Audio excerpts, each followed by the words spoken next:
GK news मराठीमध्ये आपलं सर्वांचं स्वागत। तुम्ही पाहत आहात मराठवाड्याच्या कुशीतलं जीके न्यूज मराठी।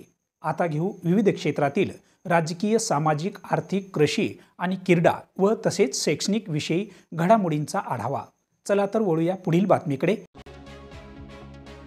स्थानिक स्वराज्य संस्था निवडणुकीच्या अनुषंगानं नांदेडच्या किनवट येथे राष्ट्रवादी काँग्रेस पक्ष कार्यालयाचं उद्घाटन सोहळा आणि आढावा बैठक आणि राष्ट्रवादी काँग्रेस पक्षप्रवेश सोहळा नुकताच संपन्न झालाय।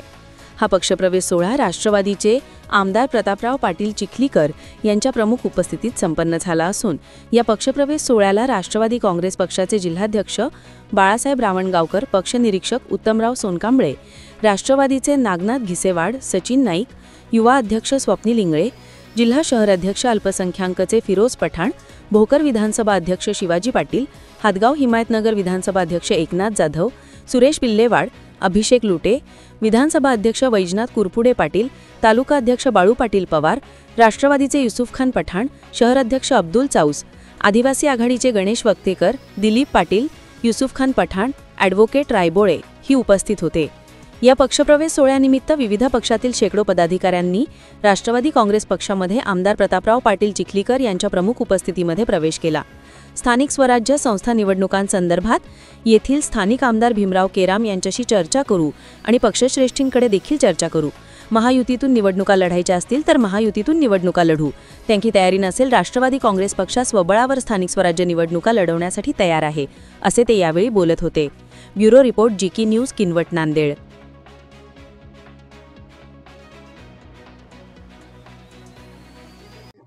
मी आता आमदार साहेबाकडे चाललो, त्यांच्याशी चर्चा करेन। महायुतीमध्ये लढण्याची आमची देखील इच्छा आहे, परंतु महायुतीमध्ये जर लढलं नाही तर राष्ट्रवादीची स्वतंत्रपणे तयारी देखील आहे। नाही, राष्ट्रवादी पक्षाचं संघटन वाढवणं, आमचे तालुका अध्यक्ष बाळू पाटील पवार, विधानसभा अध्यक्ष कुरपुडे पाटील यांनी एक कार्यालय स्थापन केलं। त्या कार्यालयाचं उद्घाटन आणि कार्यकर्त्यांची बैठक हा आमचा नित्यनेमाचा भाग आहे। पक्षवाढीसाठी मी, आमचे जिल्हाध्यक्ष रावणगावकर साहेब, माझ्यासोबत गेचेवाड साहेब, आम्ही सगळी मंडळी मिळून इथं आलो आणि आता ही बैठक संपल्याच्या नंतर आमच्या पक्ष निरीक्षकाला पण पक्षाने पाठवलेलं आहे, ते पण आढावा घेतील आणि मी आता केराम साहेबाशी चर्चा करेन आणि त्यांच्यासोबत जमलं तर आपण त्यांच्यासोबत युती करू, काही अडचण नाही। राष्ट्रवादी पक्षाला आपल्याला इथे उभारी भेटेल असं आपल्याला वाटतं? नांदेड जिल्ह्यामध्ये राष्ट्रवादी काँग्रेस नंबर 1 चा पक्ष राहील। मी आजही सांगतो, उद्या रिझल्टच्या नंतरही सांगतो। त्याच्यामुळे उभारी मिळायचा विषय नाही, शेवटी स्थानिकला नेतृत्व काय करते, राज्य पातळीवरचं नेतृत्व काय, देश पातळीवरचं नेतृत्व काय, हे सगळी मंडळी विचार करतात। आदरणीय अजितदादांसारखं नेतृत्व हे आम्हाला लाभलेलं आहे, त्याच्यामुळे दादांच्या नेतृत्वामध्ये राष्ट्रवादी वाढते।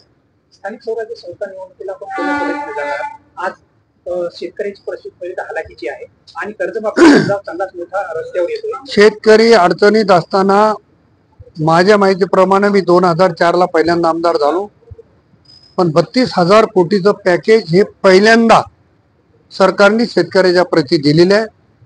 त्याच्यामुळे शेतकऱ्यांचं 100% समाधान नाही हेही मला माहिती आहे, परंतु शेतकऱ्यांना मदत करण्याची भूमिका घेतलेली आहे आणि कर्जमाफीच्या संदर्भात शासनाने एक समिती गठीत केलेली आहे आणि त्याच्यावर लवकर निर्णय होईल असं मला वाटतं। आपण आता सांगितलं होतं की 2-4 दिवसाला आचारसंहिता लागेल, असं काही नाही। परवा शेतकरी संघटनेच्या किंवा शेतकऱ्यांच्या हिताचे प्रश्न मांडणाऱ्या प्रतिनिधीच्या सोबत राज्याचे मुख्यमंत्री आणि दोन्ही उपमुख्यमंत्री यांच्यासोबत बैठक झाली। त्याच्यावर एक Praveen Singh Pardeshi retire senior IAS officer यांच्या अध्यक्षतेखाली समिती नेमली आणि त्या समितीने अभ्यास केल्याच्या नंतर किंवा चर्चा केल्याच्या नंतर त्याचा निर्णय होईल आणि राज्यातल्या सगळ्या शेतकरी, जवळपास सगळ्या शेतकरी नेत्यांनी हे मान्य केलेलं आहे। तुम्ही पाहत आहात महाराष्ट्राच्या कुशीतलं जीके न्यूज मराठी, सात जनतेची, भूमी महाराष्ट्राची।